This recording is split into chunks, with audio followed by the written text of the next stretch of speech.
Welcome to the Wine Zone. I'm Konrad Ejbich and this is Pro and Con. My guest today is Marc Beyer.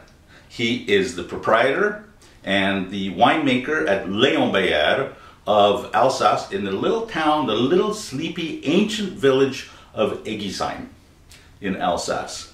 The population there can't be more than 1,000 people. 1,500.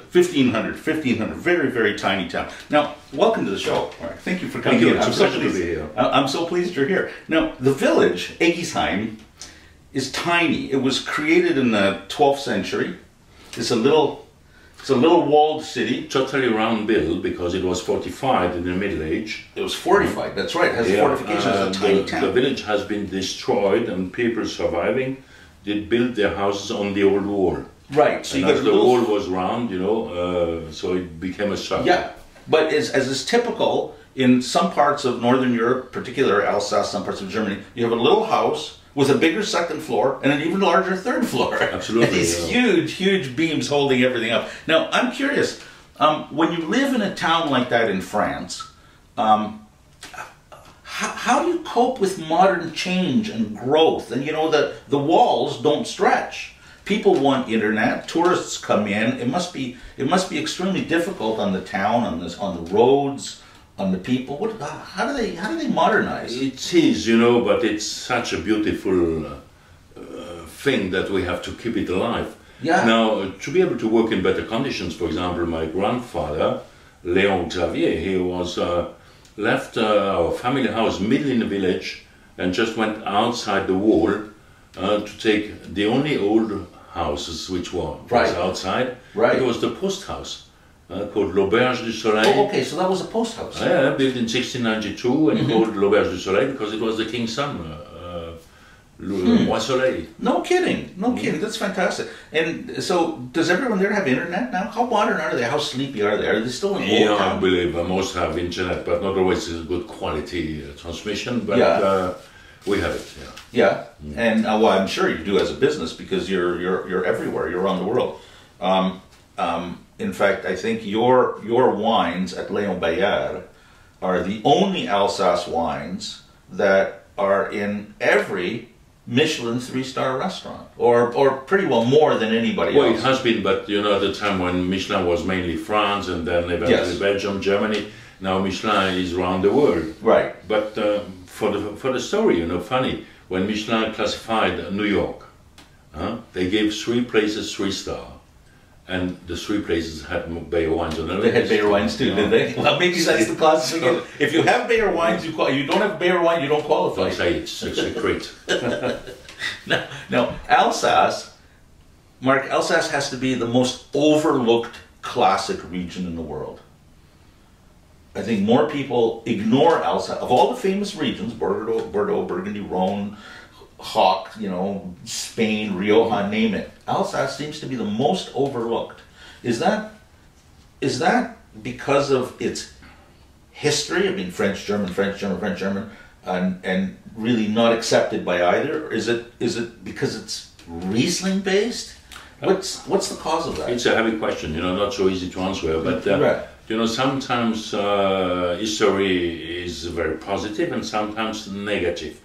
The situation geographic of Alsace, which is on a border from France with actually Germany and Swiss, it makes it international and probably a lack of identity in this. I mean, people don't know sometimes if Alsace is French or German. In reality, it has never been German historically because Germany is a country since Bismarck is much younger. And Alsace became French in 1630. So it's quite a long time before. So it's never been German, it's just been occupied by Germany. Yes. The thing historically, we are on the Rhine Valley. And the Rhine Valley has been the culture way, the business way from Europe between south and north, you know, from Italy to Scandinavia, all over the Middle Age up to nowadays, you know.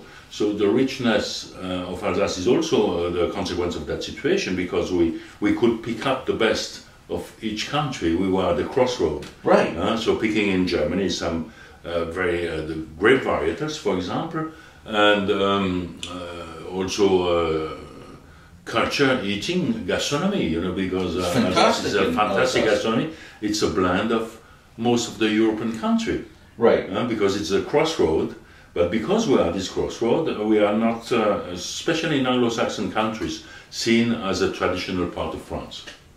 Right. And yet the gastronomy is so high, the quality of the wines is so high.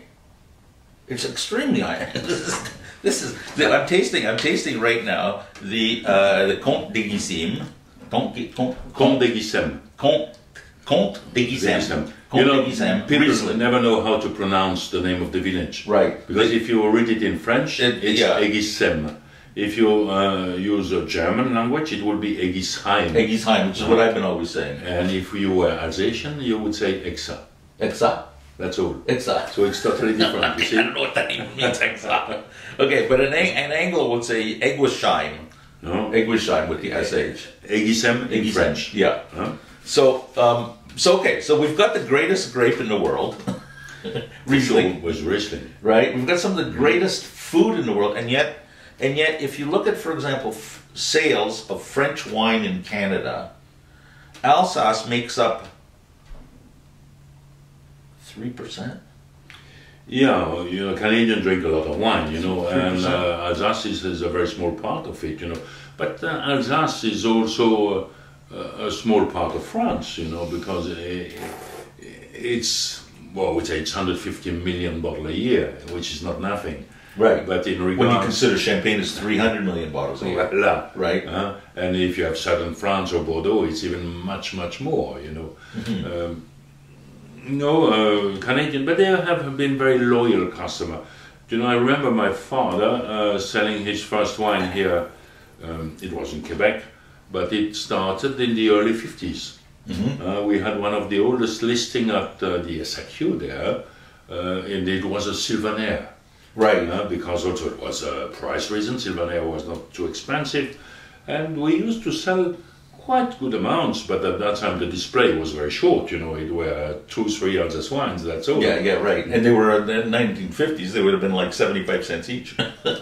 75 cents a bottle. Here we're talking now, I have in front of me here 3 bottles. One, we'll just put this one in front, is your general listing in Ontario, Pinot Gris, which is doing really well. I remember having this, the labels changed a bit. I remember having this in the 80s and 90s when I was your agent at Shanghai. It has been, you know, a general listing, and it's no more because, you know, the price politic of LCBO now to keep everything down makes it for us impossible to stay into the brackets. Right, you're not in the 12 to listing. 15 range because you're, I think, 15.95 or something.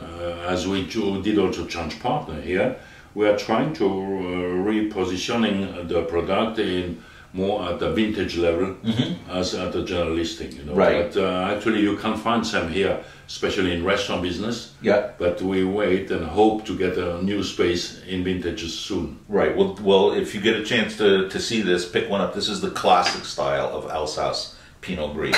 And then here, what we're tasting now is a 2005 Riesling Comte Ejbich. I was just putting my nose in a glass because it looks so nice. Comte d'Eguisheim. Comte d'Eguisheim.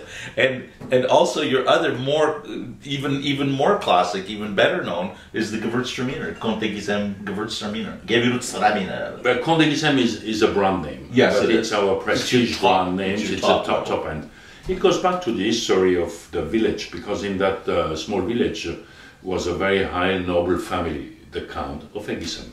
And one of the last generation, born in 2002, his name was Bruno d'Eguisheim, became a Roman Catholic Pope in Rome, under the name of Léon Jr. No kidding. And so he became our saint, naturally. No, yeah. And as a saint, you have so many little Léon in Eguisheim, as my grandfather were, my father, and many Beyer before, because it's our saint. Sure. You know.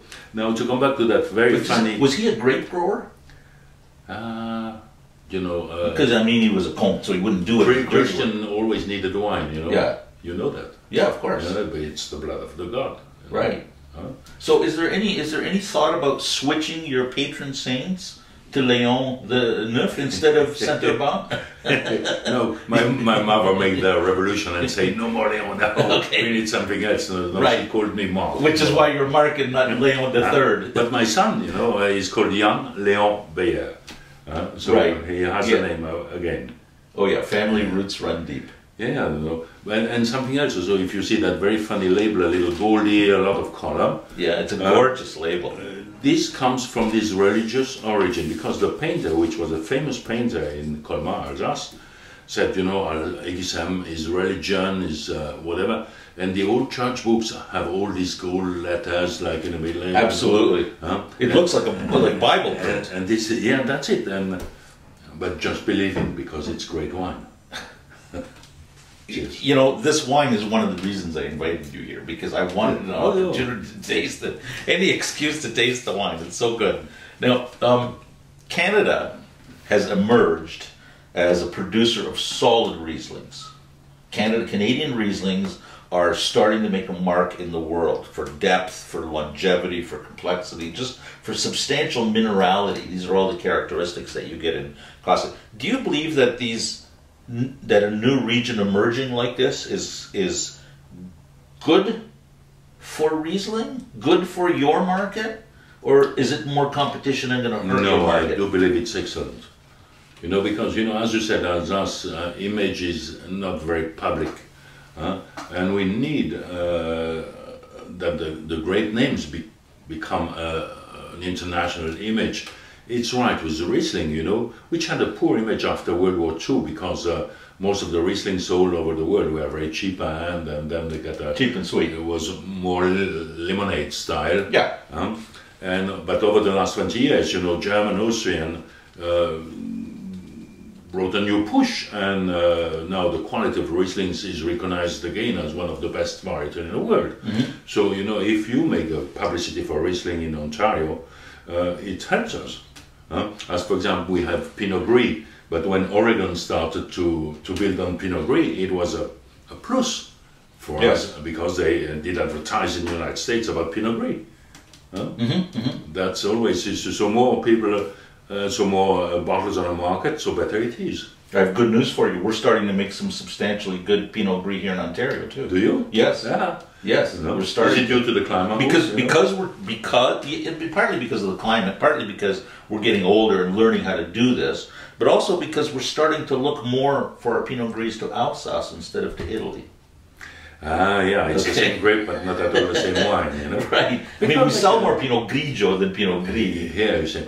You were talking about my friend Angelo Gaia. He says the best Pinot Grigio is Léon Beyer. Absolutely, and he's right, and he's right, and he's right. Mm-hmm. And I'll bet you'd say that the best Nebbiolo is his. No, sorry. That the best Nebbiolo in the world. Yeah, for sure. Is Gaia. Yeah, sure. Right. So, have you recently been to New York? Not, but usually I pass there once a year. Yeah, you got to go see Paul Greco. You know Paul Greco? For sure. Sure. Our Toronto colleague, he's from Toronto, right? Owns 2 restaurants there. Hearth, the restaurant, and Terroir, the wine bar. It's funny that you called me because he sent me a mail last week. Oh, interesting. Asking for a photo for Riesling grape of the new vintage. Yeah. He has a tattoo says Riesling. he has his promotion Summer of Riesling. Well, it's a great guy. I think he is the greatest promoter of Riesling today in the world. Paul, congratulations. Do it again. Do it over. Do it harder. Thank you very much for all what you do for us. Go see him. Ladies and gentlemen, that's it. My guest today has been Marc Beyer. I'm thrilled to have Marc here. Marc's an old pal. I used to represent his wine in the 90s. Learned to taste and enjoy these fantastic Alsace wines, Riesling, Sylvaner, Pinot Gris, Gewürztraminer, and I wish you did an Edelzwicker, just as a little something else to toss in there. But anyways, Marc, thank you for coming on the show. Thank you. It was a pleasure to see you pleasure. again, and you're very loyal to great wines. But Great wines. Only to great wines and the people who make them. And thank you for joining us. Come back again next time. We're going to have some fantastic guests, and if you want to, you can subscribe to this station just by clicking on the little subscribe button on this page. Come back, see us again, see more episodes. Cheers. Bye-bye.